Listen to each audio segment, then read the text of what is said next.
ক্ষমতাচ্যুত হওয়ার প্রায় 2 বছর পর প্রথমবারের মতো প্রকাশ্যে আসছেন বাংলাদেশের সাবেক প্রধানমন্ত্রী শেখ হাসিনা।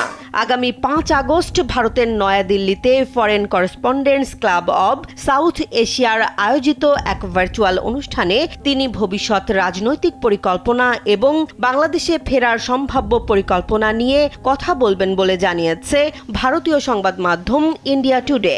এই ঘোষণাকে ঘিরে এখন নতুন করে রাজনৈতিক অঙ্গনে শুরু হয়েছে আলোচনা। প্রতিবেদনে জানানো হয় 5 আগস্ট সন্ধ্যা 6টা থেকে 7:30 পর্যন্ত নয়াদিল্লির স্যার মার্ক টালি অডিটোরিয়ামে মূল সংবাদ সম্মেলনের আয়োজন করা হয়েছে। 5+ স্টার রেটিং প্রাপ্ত দেশের সর্বোচ্চ বিদ্যুৎ সাশ্রয়ী ওয়ালটন এসি স্মার্ট কমফোর্ট এখন নেক্সট লেভেলে। একই সঙ্গে এফসিসি সাউথ এশিয়ার সামাজিক যোগাযোগ মাধ্যম প্ল্যাটফর্মে এটি সরাসরি সম্প্রচার করা হবে, যার ফলে বাংলাদেশ সহ বিশ্বজুড়ে অনুষ্ঠানটি অনুসরণের সুযোগ থাকবে। 2024 সালের 5 আগস্ট ছাত্র জনতার আন্দোলন ও গণ অভ্যুত্থানের মুখে দেশ ছেড়ে ভারতে আশ্রয় নেয়ার পর এটি হতে যাচ্ছে তার প্রথম বড় ধরনের প্রকাশ্য উপস্থিতি। 2024 সালের 5 আগস্ট কোটা সংস্কার আন্দোলনকে কেন্দ্র করে গড়ে ওঠা গণ অভ্যুত্থানের মুখে শেখ হাসিনা দেশ ছেড়ে ভারতে যান। এরপর প্রায় 2 বছর তিনি কোনো আনুষ্ঠানিক সংবাদ সম্মেলন বা প্রকাশ্য গণমাধ্যমের অনুষ্ঠানে অংশ নেননি। তাই আসন্ন এই বক্তব্যকে ক্ষমতা ছাড়ার পর তার প্রথম গুরুত্বপূর্ণ প্রকাশ্য উপস্থিতি হিসেবে দেখা হচ্ছে।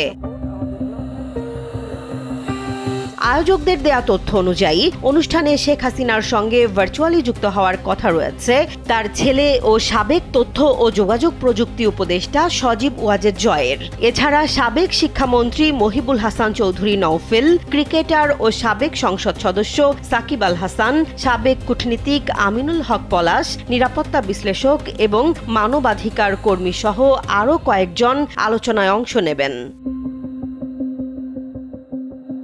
ইন্ডিয়া টুডের প্রতিবেদনে বাংলাদেশের সাম্প্রতিক রাজনৈতিক প্রেক্ষাপট তুলে ধরা হয়েছে। সেখানে বলা হয়েছে 2024 সালের রাজনৈতিক পট পরিবর্তনের পর অন্তর্বর্তী সরকারের দায়িত্ব শেষ হয় 2026 সালের নির্বাচনের মাধ্যমে। এরপর নতুন সরকার দায়িত্ব গ্রহণ করে। একই সময়ে সাবেক আওয়ামী লীগ সরকারের বিভিন্ন নেতার বিরুদ্ধে আইনি কার্যক্রম চলমান রয়েছে এবং বিচারিক প্রক্রিয়া শেষ না হওয়া পর্যন্ত আওয়ামী লীগের রাজনৈতিক কর্মকাণ্ড নিষিদ্ধ রয়েছে বলেও প্রতিবেদন উল্লেখ করা হয়েছে।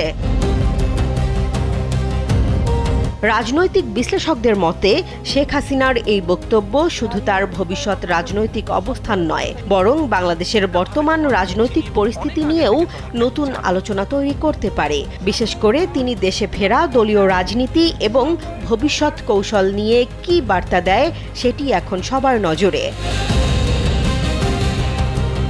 তবে অনুষ্ঠানের আগে শেখ হাসিনা কী বক্তব্য দেবেন সে বিষয়ে আনুষ্ঠানিকভাবে বিস্তারিত কিছু জানানো হয়নি। ফলে 5 আগস্টের এই ভার্চুয়াল বক্তব্য ঘিরে রাজনৈতিক মহল এবং সাধারণ মানুষের আগ্রহ এখন তুঙ্গে। জেসমিন জাহান, কালবেলা।